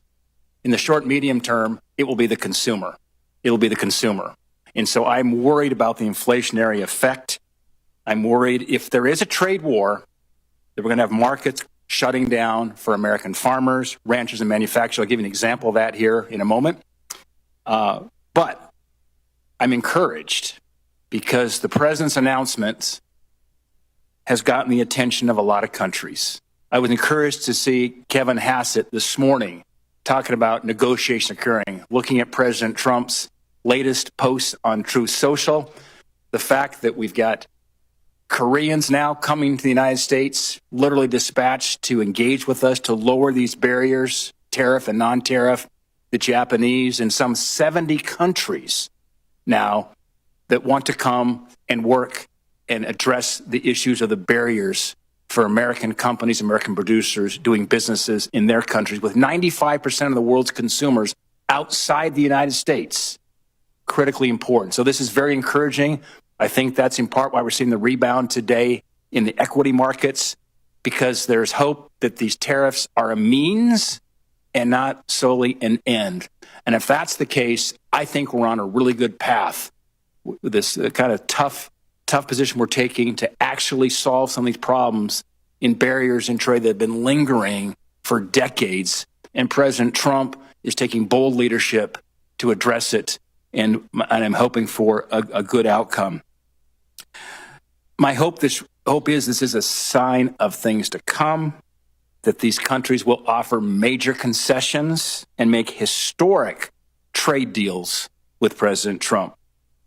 Ambassador Greer, I encourage the administration, encourage you to use this opportunity to secure better terms with our partners, with our allies, to protect and grow American jobs, to grow access for our American farmers, our ranchers, our manufacturers, and American families. 3 weeks ago, I was in Hanoi and met with General Party Secretary Do Lam, the highest ranking official in Vietnam. And then I went to Beijing and met with high ranking Chinese officials, including the Premier Li Qiang. I carried President Trump's America First message directly to these leaders. I spoke with Premier Li Qiang and demanded that China stop the flow of the fentanyl precursors into Mexico, the United States, and Canada. I raised concerns about developments related to the expiration of registrations for beef processing plants here in the United States and some non-science-based barriers which has impacted Montana and U.S. beef exports. I want to remind you that in 2017, I went to China. I carried some steaks from a Montana rancher, Fred Wacker of Miles City, Montana. We met with the premier. In fact, I had one of your predecessors, Rob Portman, then the senator from Ohio and a former USTR with me. I had Senator Barrasso with me, Senator Kennedy with me. And as a result of that meeting, 30 days later, they lifted a 14-year ban on U.S. beef imports into China. Let me talk about what that has meant so far. This is the largest beef export market in the world is now China. For U.S. producers of beef, in 2021, we shipped $1.6 billion of beef. Keep in mind, the 2017 number was $31 million. It was $2.1 billion in 22, $1.6 billion in 23, $1.6 billion in 24. But here's the concern. That's been shut off now in the last 3 weeks. March exports of beef to China, U.S. beef, declined 92%. So the valve is shut right now for U.S. beef producers. My question is, what can we do to hold China's commitment to U.S. beef and other ag imports, which are so critical right now for U.S. producers? Thank you, Senator, and you've always been a leader on this, and I appreciate that. China, of course, needs to take down their barriers. It's been a persistent challenge with them, and they like to use economic coercion, and they have their own method of doing things. But my hope would be is that they turn back on this course of action. I think President Trump is focused on making sure we have the right program in place, that we're dealing with partners who are going to be respectful and achieve reciprocity with us. And I think a lot of this is going to be up to the Chinese on how forward-leaning they want to be on having fair trade with us. I'm very sensitive to this issue in particular, and I want to make sure we open up beef markets other places too, so we don't have to be dependent on just one market. Yeah. Well, Ambassador Greer, I'm encouraged by the negotiations that are going on as we speak with Japan, with Korea, with some 70 countries who want to now reduce their tariff and non-tariff barriers. This could be absolutely a monumental moment in trade for the United States, and Godspeed. Thank my colleague. Next is is Senator Young. Good to have you here, Ambassador Greer. And let me just begin by commending you. You've been very accessible as we've tried to get some clarity on exactly trade policy and where we're headed and how we expect counterparties to move and all the rest. You returned my phone call immediately, and your team's been in touch with mine. And so just that speaks very well of you and the Trump administration, because this is creating some anxiety, this current tariff posture among some of my constituents. On balance, I would say most of my constituents are supportive, and they recognize that some turbulence might be required in order to end up in a better spot and reset trade relations. I think one of the things I'm hearing from constituents back home is that trade retaliation doesn't fall on everyone evenly. It has a different impact on a New York tech firm than it might have on a Hoosier soybean farmer.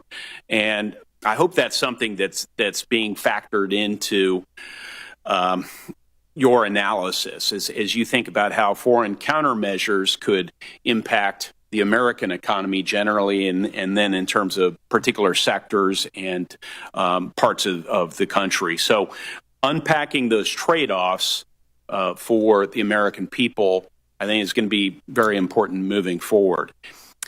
In Indiana, rural communities and export-driven manufacturers oftentimes feel the consequences, and they feel the consequences first.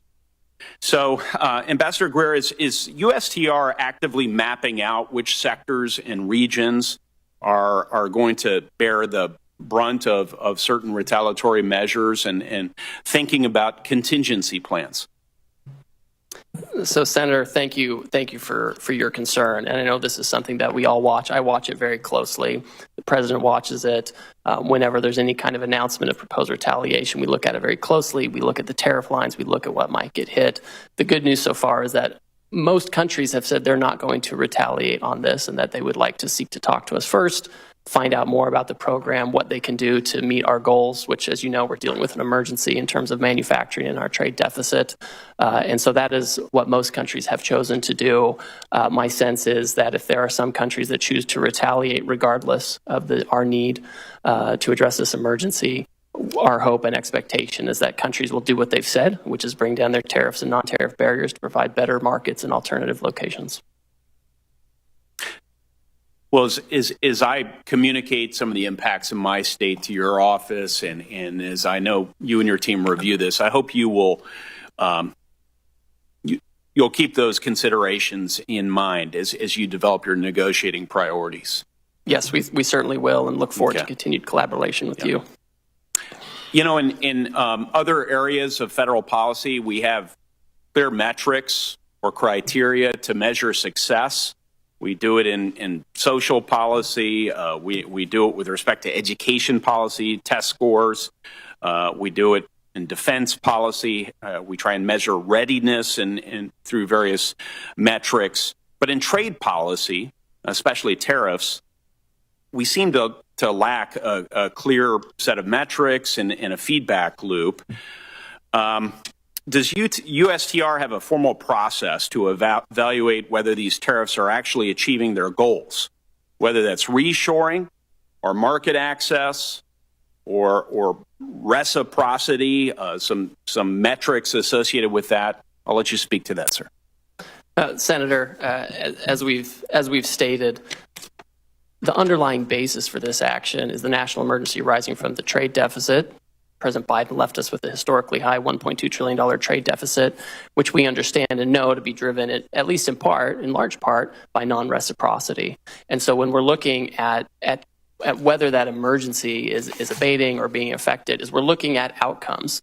Certainly, if other countries are bringing down their tariffs and their non-tariff barriers, that's a good indicator. That's the right direction. We also want to make sure that the trade deficit is going in the right direction. And that means two things. It means we have better access and we can export more to these other markets, but it also means that they're not using us as a dumping ground for their overproduction or their subsidized products. And so it goes both ways. And so it's a country by country analysis. We're looking at it case by case. They come in and talk to us on a country-specific basis where we can articulate to them what their trade barriers are, right? I've got this big book with all the trade barriers, what their non-reciprocal tariff rates are, and what we expect in terms of fair trade. Well, thank you. I'm already over time. It's amazing how quickly we go through this, which is why I really appreciate that direct line to you and your team. I should also mention that we heard from Secretary Bessent to discuss tariffs the other day as well. We'll be in touch. We want to work with you on critical minerals policy, on digital trade policy, and many other areas that I know are your priorities as well, and President Trump's priorities. And thank you for your ongoing efforts to bring more clarity to the markets and to our businesses and farmers so that we know exactly what lies ahead. Thank you. Senator Johnson. Thank you, Mr. Ranking Member. Mr. Ambassador, welcome.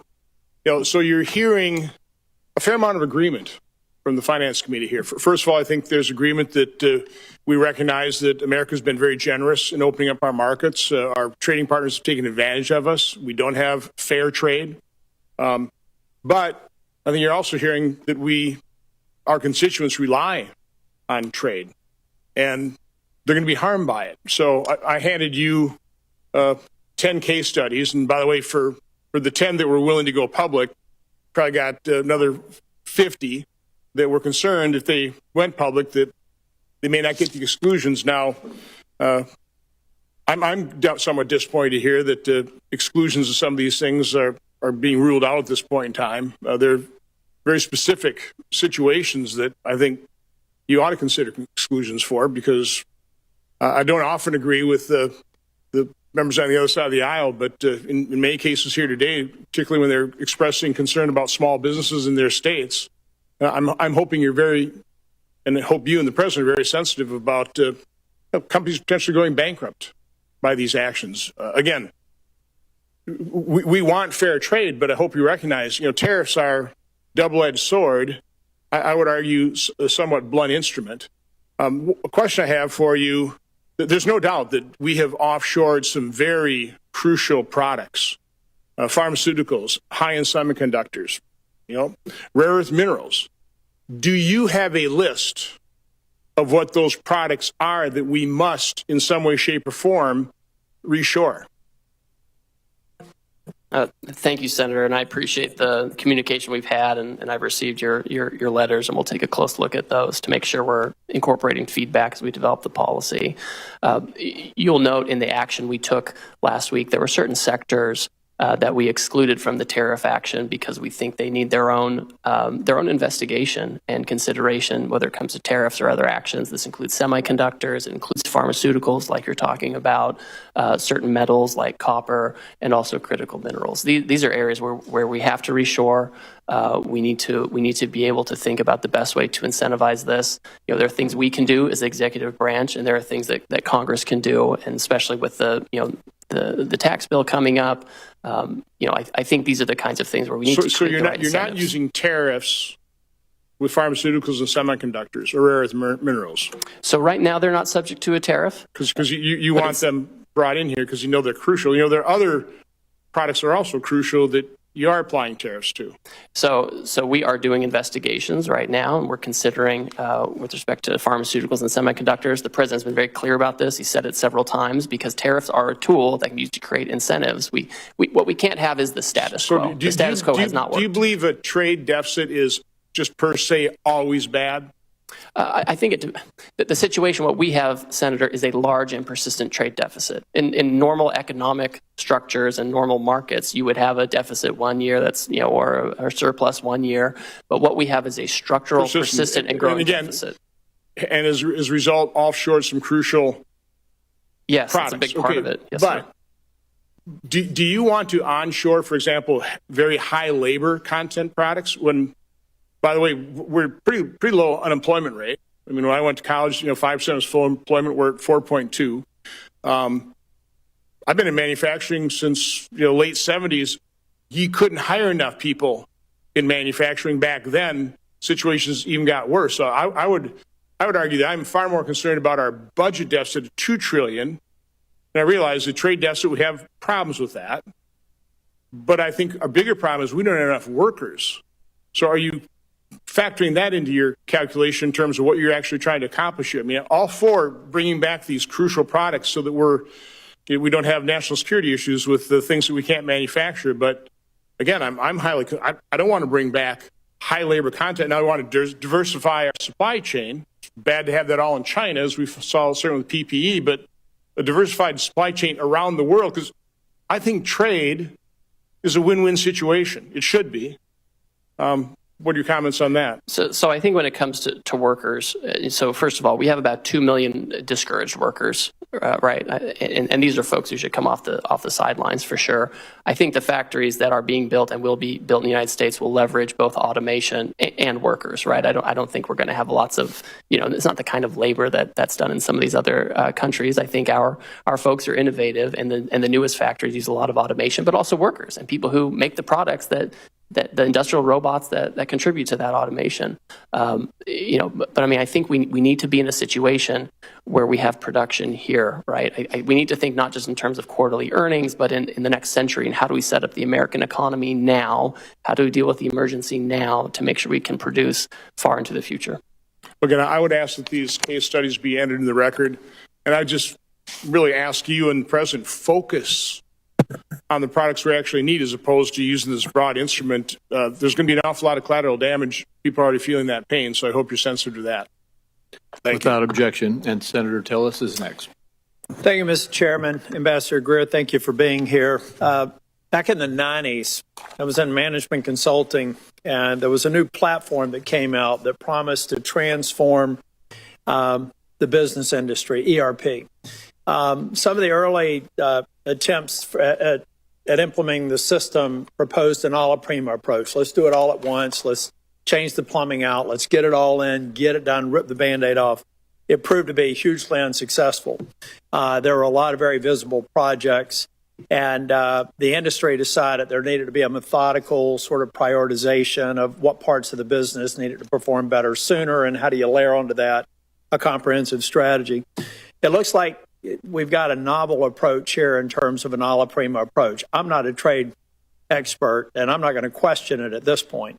I do have a question about, at the end of the day, the other thing in management consulting we like to focus on is this concept of one throat to choke. In other words, when you're finally taking a look at a strategy, someone has to own it, and you can't say that it's the president or the vice president. So my first question to you, in this scenario, the decision maker who decided the a la prima approach, who has obviously had to have spent time anticipating what we saw in the markets and some of the pushback, I'm assuming this all got gamed out because it's a novel approach. It needed to be thought out. Whose throat do I get to choke if this proves to be wrong? Well, Senator, you can certainly always talk to me, but are you at the tip of the spear? Well, I'm at the tip of the spear for certainly. Did you propose the a la prima approach? So, first of all, I would push back, Senator, just a little bit on this. For now, we've excluded pharmaceuticals and semiconductors to take a different kind of approach. So let's get and we've excluded USMCA. Section 232 and 301, we know particularly Section 232 is still on aluminum. Section 301 is Chinese imports, where there's no other provider. I overheard you say that maybe, or I thought I heard you say in response to another question, that for the near term there won't be any exclusions. Is that true of China, where they have said the U.S. is unilaterally bullying and completely groundless and they're going to fight to the end? Are the 232 and 301 tariffs exclusions on the shelves until we get to a reasonable agreement with China? I'm just trying to answer a question that I have several people in North Carolina asking. So the president, again, is the final decision maker on all of these things, and he has directed that there not be exclusions or There will not be any exclusions on steel, aluminum, or any products that are only manufactured in China for the foreseeable future until China determines what the end is, because they said they're going to fight to the end. Again, I'm just trying to communicate questions that I've asked, so there will be no exclusions. Yes. I won't waste your time asking for them. That's the main reason I wanted to ask the question. So again, I'm just trying to get my head around the logic of an a la prima approach, and I'm waiting to be. I'm waiting to see it be successful. But it just seems like we've decided to begin a trade war on all fronts, and that's okay if the person who thought this through has an answer for why you go after partners that we have a very long storied relationship with. Maybe we give some developing countries a break because we're trying to actually get their economies functioning, make them look to the West versus to Chinese investment. So it just seems like I'm getting my head around the alla prima approach. I'm not condemning it because I'm not a trade expert, but I still, at some point, and I understand that you are the trade rep. So if you own this decision, then I'll look to you to figure out if we're going to be successful. If you don't own the decision, I'm just trying to figure out whose throat I get to choke if it's wrong, and who I put up on a platform and thank them for the novel approach that was successful if they're right. But here's what I'm really worried. I'm not going to ask any more questions. I'm just going to tell you, every time we talk about people having patience, we need to understand that the founding fathers made damn sure that that patience was never more than about 14 months, really. Everything that we need to do to know what the political environment is going to be about next year, it's going to be done by February of next year. So in your mind, do you believe that over the course of the next 14 months, we're going to have a level of certainty, and the people in the trailer park that I grew up in who are going to bear the brunt of some of these short-term cost increases, maybe some job displacement for a period of time, how are they going to be feeling Groundhog Day 2027 or 2026? Do we feel like the majority of this will be resolved, and I'll be able to thank whoever thought that the alla prima approach was a good idea? Because that's about the timeline we've got to work with. Well, Senator, these people who voted for the president is the same situation I grew up in. You know that. I agree. But let me just finish here because I don't want to get in the way of my colleagues. Yes. I'll be 65 in August. Every day, 11,400 people celebrate their 65th birthday. That's 4 million a year. So there, let's say from 60 to 65, people look at their 401k statements. They did vote for President Trump. They voted for me. I hope that they will again in both cases. Well, maybe not the president, but I intend to run for re-election. I'm just trying to figure out if they're going to feel good about this, because a long-term play in American politics and a long-term play in American policy, public policy formation, is about 12 months from the beginning of an administration. I wish you well, but I am skeptical. Thank you. Senator Smith. Thank you, Senator Crapo, and welcome, Ambassador Greer. So it seems to me that President Trump has started a big trade war, and the war is with everyone on multiple fronts, with allies as well as adversaries. I think this is a little bit of what Senator Tillis was getting at. It feels really indiscriminate and chaotic, and apparently we're still just in the early days of this. And I just need to tell you that Minnesotans are freaked out. Farmers who are experiencing, you and I have talked about this, one of the worst farm economies in the last 25 years are looking at lower prices and higher input costs. Minnesotans who work on the Iron Range, which is the source of 80% of the iron ore that goes into American-made steel, they want fair trade. They want us to stand up to illegal steel dumping, but like 500 of them have been laid off because the demand for American cars has been slumping. I mean, I could go on in every sector. Consumers are freaked out. This looks like a giant sales tax to them. Retirement stock market plummeting, and it's very hard for people to understand what is going on here. So what I want to do is to get an understanding from you of what you see as the goals of this war that we're in, because at various times it's been described as goals to raise revenue, to stop fentanyl trafficking, close trade deficits. So is the goal here to raise revenue for the federal treasury? Senator, this is not a trade war. We have, most countries have said they're not going to retaliate. We have an underlying emergency. The goal of the trade deficit, where President Biden left us with a $1.2 trillion trade deficit, and the goal is to address that, and the offshoring that led to that, and the non-reciprocal treatment that led to that. That's the goal. Certainly there's a tariff revenue effect. If the countries do not do this, then they will be subject to the tariff, and we'll have a tariff on foreign goods instead of American-made goods. So if the goal is to close trade deficits, then that would mean that the tariffs are a negotiating tool here. Is that right? Is that how you see it? So the or tariff. are you trying to use them to? Well, it can go both ways, Senator. So on the first, we've talked a lot about negotiations because a lot of these countries, they have closed off markets to our exports in unfair ways. They've done it for decades, and nothing has persuaded them. Sitting down, talking nicely hasn't persuaded them. If you were trying to, so I'm all for fair trade, and I'm all for the idea that if somebody is not trading fairly with us, if they're not giving us fair markets, then we need to have a strategy to go after that. But yet this is a blanket approach. It's an across the board approach, which is going to contribute to raising costs, and that's why it just feels, I think, so chaotic to people.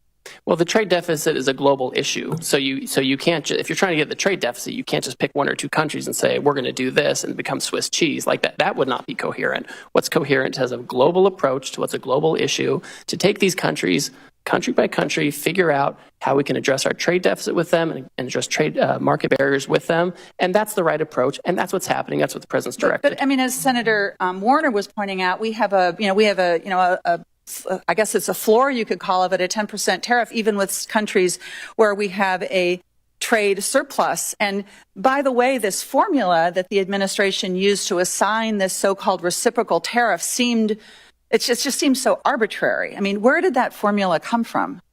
It's straightforward and it's common sense. It came from White House economists, and they proposed that looking at a country's trade deficit is a good approximation of the net effect of the unfairness of the higher tariff rates, the higher trade barriers, the unfair trade practices, the dumping, the subsidies, all of that. And that's how you can capture that. Well, so would you adapt that because it's based on 1 year, and of course, trade surpluses, deficits can vary quite a bit from year to year. Would your plan be to change it if you get new yearly data, and then that would suggest, I guess, that the tariffs would be in place for a long time? Well, we need to assess. Again, I think it becomes country by country. We have the baseline 10% to make sure there's no arbitraging of different jurisdictions. And all these countries that are subject to the highest rates, most of them have already come to talk to us about how to get it down. I mean, we have to take this step by step. We have to take it country by country to address these issues. The status quo just won't work anymore, and we can't do it piecemeal. I'm not arguing for the status quo, Ambassador. I'm not arguing for the status quo, but I am questioning the rationality of this policy that is it's so chaotic, and it seems so arbitrary, it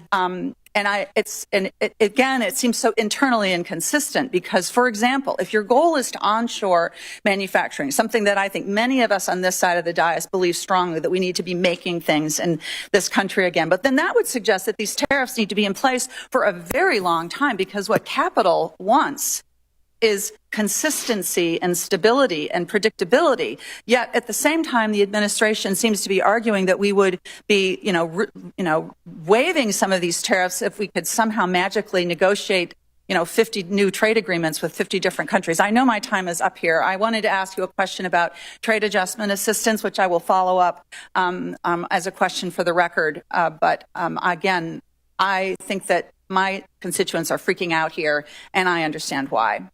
Thank you. Senator Lujan. Thank you, Mr. Chairman. Thanks for holding this hearing. Now, Mr. Greer, it's been less than a week since President Trump started this, what I'll describe as a reckless tariff war. It certainly feels that way.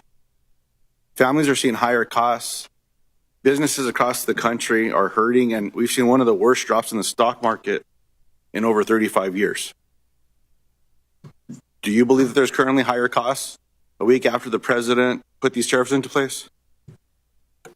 Senator, we haven't yet seen how those costs are going to be allocated between the foreign producers and their importers here. We haven't seen the data on that yet. Do you believe businesses are hurting a week after President Trump put these tariffs into place? I've heard from a lot of businesses. Some of them are excited about the prospects. Some are concerned because they're import dependent instead of U.S. product dependent. So I know there are varying views on this. Let me ask this question, because this one's based completely on fact, on something I think you look at every day. You probably have some of these numbers in your phone that I'm guessing might be in your pocket. Have we seen one of the worst drops in the stock market in over 35 years? We've certainly seen volatility. Have we seen one of the worst drops in the stock market in over 35 years? I think, and Senator Warner talked about we'll move this. on. If you don't want, well, I know everyone's concerned about Wall Street, and I'm just concerned about Main Street and getting these jobs back. Okay, let's talk about Main Street, Mr. Greer. Last time you were here, I asked if President Trump's trade war would hurt New Mexico businesses and families. You dodged my question. You told me, quote, I can't guarantee economic outcomes. When I pressed you, you told me that you want me to, quote, you asked me to, quote, hear from me on what the impacts of these tariffs are. Well, Mr. Greer, I'm here to tell you today New Mexicans are hurting. I understand why you would not guarantee that New Mexicans wouldn't be hurt, because you probably knew what I thought then that we now see today, that this is hurting people back home. Now, I want to ask you the same question again. Yes or no, will President Trump's tariffs harm New Mexican businesses and families?